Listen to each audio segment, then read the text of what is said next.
Ken coming at you from Ken.com.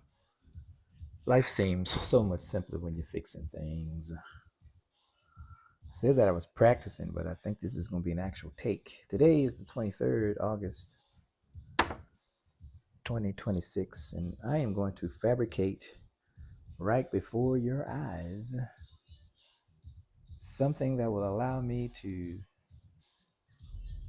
deliver fuel from the fuel tank to my fuel injectors. And I'm not going to pay no $426 for it. Yes, it's rigged up. I'm going to let you worry about it when you get the car, okay? When you get the car, then you'll worry about the fuel system. So this current fuel system lasted 2 years. Yeah, last 2 years, I already got a video on what happened. That's the thing that just totally disintegrated. And I shouldn't have used that. But anyway, I'm getting ready to go for a second here. This is just a little intro video.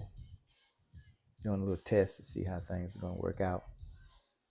And I'll get back with y'all later. Get hype!